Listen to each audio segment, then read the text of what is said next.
Many thanks for the invitation to join you and apologize that it has to be virtual. I'm afraid by the time the invitation came to me, I'd already made an arrangement, and I am sorry, therefore, that I can't join you. But if I'm ever invited again, I will do my best to be there in person. Um, present this from the context of somebody who's not an expert in amyloid disease, but where I do some work is in patients who have neurological disease as per my affiliations, um, and where we try to improve the burden of their gut. Symptoms are problematic because your gut is a very personal organ. It's something which we don't talk about how our bowels work or don't work. We don't like having problems with bowel control. We don't feel comfortable talking about digestive symptoms even, and the language we have for this is often quite difficult. And we have this long digestive tube from our mouth down to our bottom. It's about 7 to 8 meters long. And in that 7 to 8 meters, 20, 25 feet, the only parts we control are the very top, where we decide whether to swallow or not, and the very bottom end, where we decide whether to pass something or not. And in between, everything that occurs is controlled by the autonomic nervous system. And as you will know very well, obviously that's a particular focus of people's disease. With amyloid, and therefore it's not a surprise that as many as two-thirds of people report gut symptoms at some point in their history with amyloidosis. The other aspect of this whole autonomic control is that the bulk of the movement, once you've done that initial swallow through your gut, occurs at different rates. So the esophagus, the very top part of the gullet, occurs. That half meter takes maybe 2 or 3 seconds. The last half a meter of your colon takes maybe 15, 16 hours. So in this long, continuous tube, you have some parts which move like a highway and some parts which move like a country road. And the whole system is integrated and controlled by the autonomic nervous system. And so when that's disrupted, things don't just simply move slower. The net effect may be for that, but there are some parts which actually move a bit paradoxically faster. And beyond that whole thing about altering the speed of movement through this great long tube is also the fact that the emotions play a part, because obviously there's the whole part about consciousness. The conscious part of swallowing or deciding to empty your bowel has to interact with the subconscious autonomic nervous system. And so not only when you get interruption of the autonomic nervous system does the autonomic nervous system tend to slow, but it also disrupts that ability to control how your brain and your gut work with each other to allow you to function normally. So it's no surprise that people's problems with bowel control also often occur, and often the hardest thing to talk. Um, the nature of these symptoms, not only are they prevalent, they're also very, this alluded to earlier on, distressing. They're personal, they're a bit taboo often in society, and the language we have available to us is either very clinical or very puerile or rude even. And so sometimes they can present barriers in terms of communication. And if there's one big take home from this discussion, it would be to try and allow colleagues and patients to feel comfortable discussing these things, in amongst all other things that we feel more comfortable talking about, like double vision or loss of sight or problems with the kidneys. Things about bowel function also need to be considered right up there, because not only are symptoms prevalent, they're also burdensome.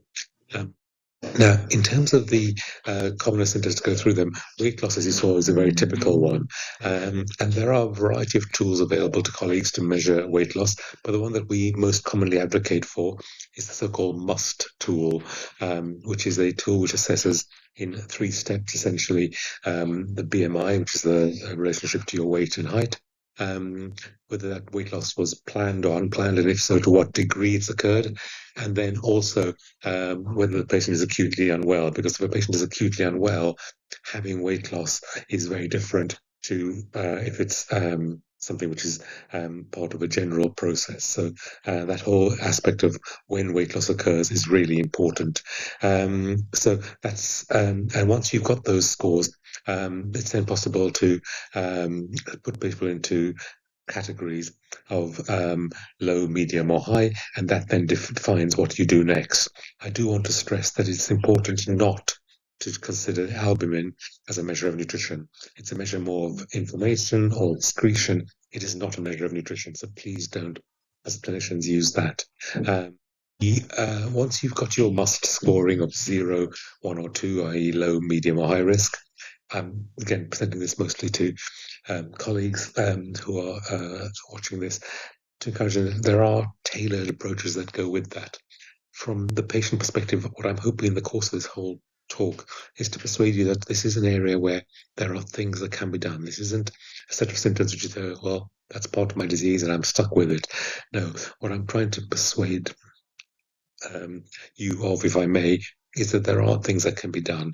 And for the clinicians who are watching, that here are the things they are. So I won't talk to slides line by line. It's not how I tend to present. It's more about trying to share this in that way.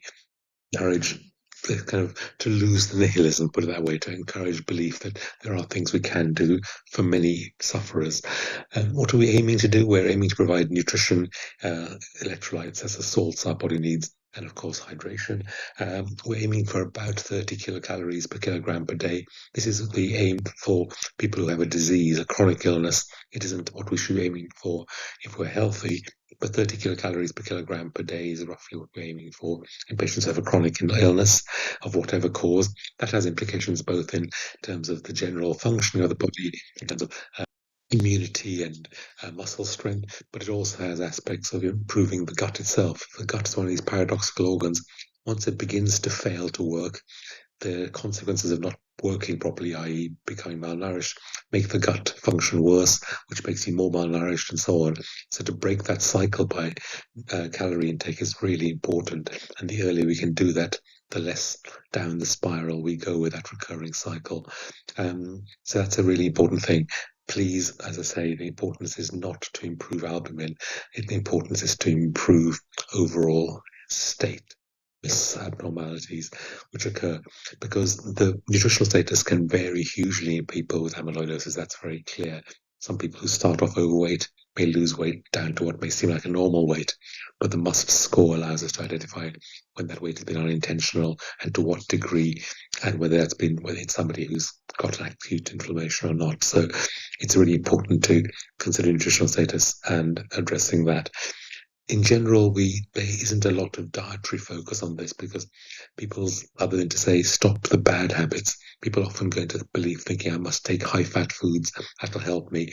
But high-fat foods often take longer for our stomach to break down that kind of lipid load, and so that can be counterproductive. High-fiber diets, which people often say, well, that'll make my bowel better, actually take more effort out of your gut in terms of they actually don't improve things and actually make you more flatulent often and distended without actually improving gut function. So often doing simple things like low fat, low fiber diets are quite important. If somebody does need help with diet, we try to avoid putting tubes in. We tend to prefer supplements. There's a whole variety of supplements of different strengths available to us. But if we absolutely can't manage to get that down safely, then occasionally doctors and nurses will talk to you about tubes being passed, but that's something which we try to avoid. Now, I'm just going through the gut from the top to the bottom now, having discussed nutrition in outline and the things that we can do.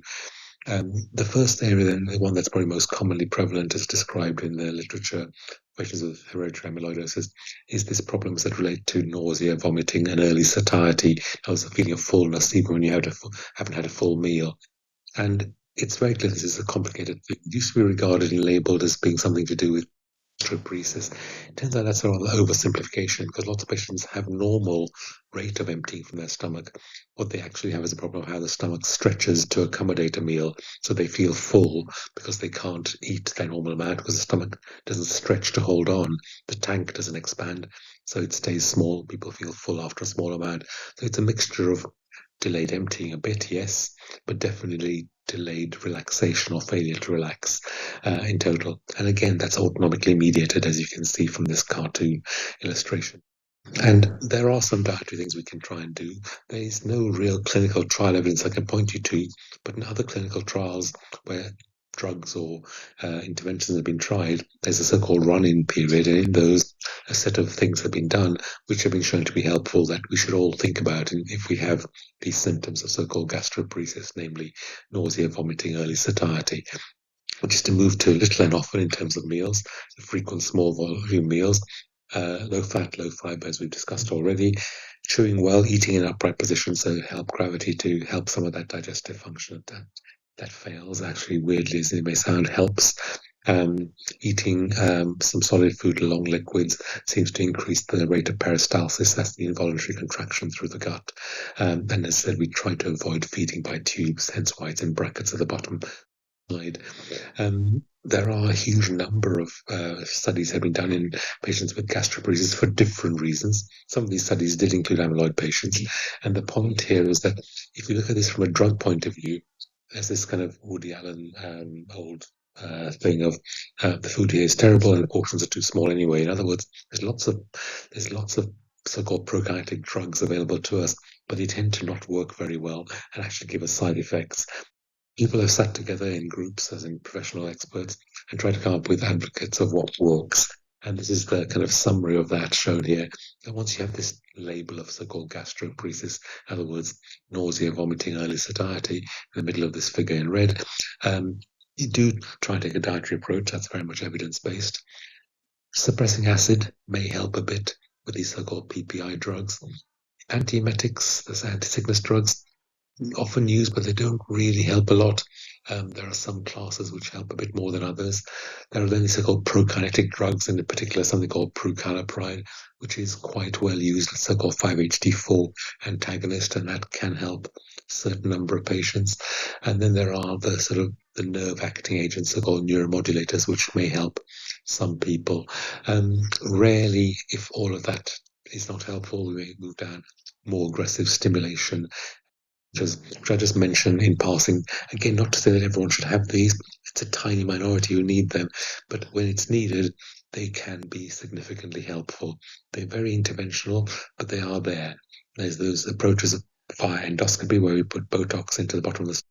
Then there are approaches where we can even sometimes think about putting implants with an electrical pacemaker into the stomach. Again, as I say, I'm not advocating for any of these for any individual patients here. I'm just trying to say that there are things that are available, so it's worth getting some idea. If I say the majority of patients, these won't be suitable, but there are things that can be considered in a certain number of patients when symptoms are really refractory and the opportunity for helping is actually there in long enough term. Then these can be things that we do. Another thing that is often a condition that's prevalent in patients with amyloidosis that we see quite a lot in our cohort, I must say, have been this entity of so-called small intestinal bacterial overgrowth. This arises because, as I mentioned earlier on, the autonomic control of how the stomach and small intestine move is disturbed, obviously. And when that happens, gut bacteria, which normally gets swept along by acid and rapid movement, doesn't happen as well, and therefore the gut becomes a bit stagnant. Bacteria can therefore grow, and you get this so-called overgrowth. That can be measured very easily by a breath test, as shown by the figure in the picture on the right, on the bottom there. And once we get that, we get a very clear yes or no answer. There are different forms of bacteria that we think we can pick up by measuring whether it's hydrogen or methane or hydrogen sulfide that goes up, and according to that, there are then pathways for treatment of that. Again, as I say, the process of this discussion is not to go through recommending antibiotics in particular, but to say that there are treatments available after appropriate investigation, which may be worth considering. It's to try and say to break that shackle of thinking there's nothing that can be done. Now, to move to the bowel for the last part of this discussion, problems with bowels in terms of constipation or diarrhea or incontinence are very prevalent. And actually, constipation and incontinence are related to each other. They may seem like they're separate things, but actually, they do have a relationship to each other in as much as the following. For your bowel to work, your bowel has to be full. The analogy I use in that picture on the left-hand side is of a toothpaste tube, obviously. If you don't have any toothpaste in the tube, when you squeeze it, nothing comes out. You also have to know that it's full. So with a toothpaste tube, you can feel it or you can see how bulgy it is. You then have to actually squeeze the thing. If you don't squeeze it, nothing comes out. It doesn't come out by wishing it out. You have to actually squeeze it. And that's the autonomic transit. That's the rate of contraction. That's the squeeze that your gut puts on the content or that you put in your toothpaste tube, to carry on this analogy. Importantly, you have to take the lid off. If you just squeeze the tube with the lid on, nothing comes out. And another part of constipation, as it's called, in terms of not being empty. Constipation is a sort of a it's a term that's often misused. It's not just that people don't have enough squeeze to get things through. Some people, they have enough squeeze. The problem is they don't take the lid off, as it were, so that they're squeezing and squeezing, but they can't relax their pelvic floor and anal sphincter muscles and coordinate that whole apparatus to then allow them to empty. And so the problem is one of emptying rather than necessarily so-called transit. And then the consistency of the stools has to be uh, soft enough to be able to pass out, but not so soft that it just leaks out. You don't want it to. And so all of this, that kind of tortured analogy is to try and help understand the complexity of how the colon works, how that interacts with the anal sphincter mechanisms, and how that in turn obviously interacts with the conscious part of your brain. And that mixture of autonomic and conscious is a really recurring theme, which really comes to a very clear fruition in terms of patients who have problems with constipation. What can one do as a patient? Well, it turns out that simply, as I alluded to earlier on, lobbing in more and more fiber in your diet doesn't really help from all the clinical trial evidence. Trying to exercise more, number one, it's quite difficult for a lot of patients in any way. And altering yourself and trying to make yourself walk more to make you go more doesn't really work in chronic constipation. In a healthy individual, walking more can make their bowel transit accelerate. But the conditions that occur with autonomic dysfunction can't be walked off, as it were. So actually increasing exercise hasn't been shown to improve transit in patients with autonomic conditions. Amyloid has not been studied specifically, but other autonomic conditions, that's certainly true. Similarly, increasing fluid intake. Once you've exceeded a litre and a bit a day, you have no way of holding on to that fluid in your gut. So yes, take enough to keep your kidneys hydrated and your pressure up, but trying to hyperhydrate yourself doesn't keep that water in your colon, so it doesn't necessarily help. What you can do to help is to get a good sitting position in your toilet with your knees slightly above your hips, so a little stool underneath your feet can help. Leaning forward, bracing your abdominal muscles, and getting to a routine where you try and obey the call from your bowel rather than saying, oh, I haven't got a good moment now, I'm busy. Or actually, when you get that call, try and get into a routine of using the toilet. And some of that can be trained, and there's professional help available there for you. I alluded to the sitting position already.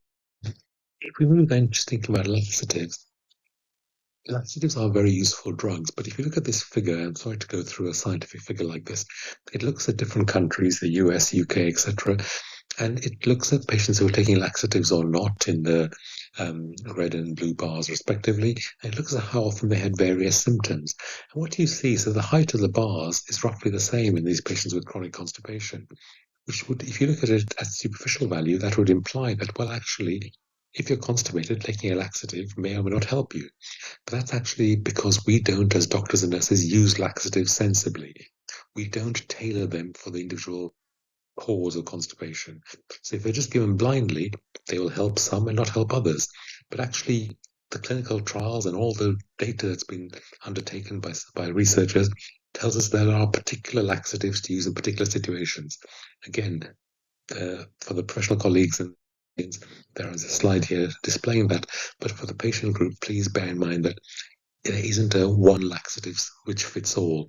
According to what your primary abnormality is, which is the text on the left-hand side of that list, there's then particular agents which are better than other agents. And again, I'm not trying to advocate for any particular treatment here. I'm just advocating more for that question about raising the symptom as an issue in the consultation, and then for the specialists to then think about what is available out. In terms of what may be needed further, we've had a few amyloid patients recently where all of those things have failed, and we moved on to using this rather there's a whole range of these systems. Each of these is a different system, but essentially they do the same thing of instilling water, simple tap water, under pressure into the bowel. And it can be either large volume or low volume irrigation. There's a whole variety of kits that we have. Some with a catheter-like thing which goes into your bottom, some with a little cone like you can see in the lower part of the figures, which goes in there, some which have a large reservoir, a small reservoir in the hand. There's a range of options there which we can tailor to the individual according to what their particular needs are. Here's what it says in the tin. Here's a little figure of what your bowel content looks like. This is been radio labeled, and I had some isotope put into the stools to color it. As you can see there, that's the outline of your colon before a bowel action and after a bowel action. So as you can see on that this side of the colon, what we would call the left, although it's the right of the picture. There's been a good lot of emptying there, but there's still some stuff left in your rectum. That's a normal bowel action.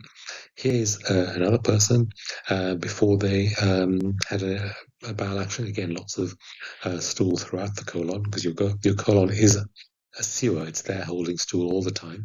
And then when they've had one of these irrigation processes, look how completely empty their lower bowel is. The entire thing gets cleared out. So the important message here is that these things, when they're needed, can be helpful. Again, we have to be careful who we use it for and have to be trained and so on. My point is to encourage the fact that there are treatments available which may. There's lots of evidence showing these help. This is just showing you one study. To segue into the next point, that this improves constipation, the first pair of bars comparing the irrigation, so-called TAI, transanal irrigation, with standard bowel care. But the next pair of bars looks at incontinence, also showing an improvement. And that's illustrated by the fact that those patients who have loose stools, which, as you saw in the very first table I showed, is a significant issue for some patients with amyloidosis. It helps where helpful. But there are other things we do much more simply for bowel control than using irrigation. So we started off with the most extreme thing we do, which is talking about irrigation. Actually, the most extreme thing we do is very rarely talk about even surgeries like stomas, but that's so rare that I don't want to dwell on it. But we do, there's other things we can do. We can focus on using plugs and pads to contain bowel control. So FI means fecal incontinence. We can work on the function of the bowel, and we can work on the so-called structure of the stool. Structure of the stools, I mean by that using fiber. If the stools are loose, it's certainly true then that so-called soluble fibers, so fruit fibers, may help a bit to bulk things out and reducing the amount of caffeine beyond 3 coffees a day equivalent, and avoiding lots of artificial sweetener, which means more than a tin of diet drink a day. That those higher levels, those can sometimes induce loose. That's the limit of dietary stuff. But then there are a whole variety of plugs, some of them which are a bit bulky, some of them which are very low profile and very easy to insert and very well tolerated. And they do what they say on the tin. They act as a physical barrier to stop leakage into underwear of either liquid or gas. It won't stop a whole motion, and you just take the plug out and replace it when you need to open your bowels. But they can stop that kind of embarrassment that occurs in public settings, and they're available. There are drugs like loperamide, especially, which we can use, which can really adjust and be very carefully used and regulated. And patients can get very highly skilled in terms of adjusting the dose according to what they need for their particular situation. And it can even be used preventatively, so-called prophylactically, to avoid a situation when you may get caught whilst traveling or at the theatre or something similar, and a large range of doses that could be used. So there's definitely medications that can be. There are some newer drugs for the clinicians in the audience. A drug called Danstrong we had for a long time. We thought it was just an anti-sickness drug, but it has an incredibly good effect on bowel urgency and diarrhea. And it's something which we use successfully in a good number of patients with amyloidosis when they've had severe diarrhea. Before we start thinking about much more potent injectable drugs, which are much harder to get prescribed in the community. So these are things which may actually help, especially with a combination of both vomiting and diarrhea. This can be a very useful therapy. Then we can retrain the pelvic floor. I don't want to go through this line by line, but there are things we can do to patients, even if they have autonomic neuropathy, if they have sensation preserved, we can train some patients something called biofeedback. There are nerve stimulation techniques, like we mentioned, nerve stimulation for the stomach. There are simple things we can do, not without surgery, just simply as an outpatient therapy, clipping a little electrode onto your leg with fantastic effect, and about, as you can see, up to 2% of patients showing improvements in autonomic neuropathy conditions in our cohort. So there's things we can do, and there's some nice data just demonstrating that this is for a group of autonomic patients from a different condition that we looked after recently. One thing to say about diarrhea is in particular to focus on this, that there are, in patients with amyloidosis, we've picked up some other conditions. Just because you have amyloidosis doesn't mean you can't have other conditions. We picked up a patient with celiac disease, a very common scenario which improved in response to dietary therapy. You can have bile acid malabsorption, which is a condition where the bile acids don't get taken back up by your gut as well as they should do. and we can treat that with medication, or where the pancreas doesn't secrete some of its enzymes in an appropriate way, and we can then supplement that. So my point about this is to hopefully have bombarded you with the idea of things that can be done to improve gut symptoms. Not always, not all of them, and not in every person, but there is enough optimism for me to always have my hopes raised when I get a referral sent to me by colleagues in Queen Square.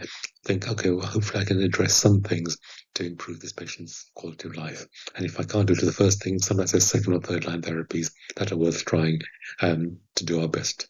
Thanks ever so much.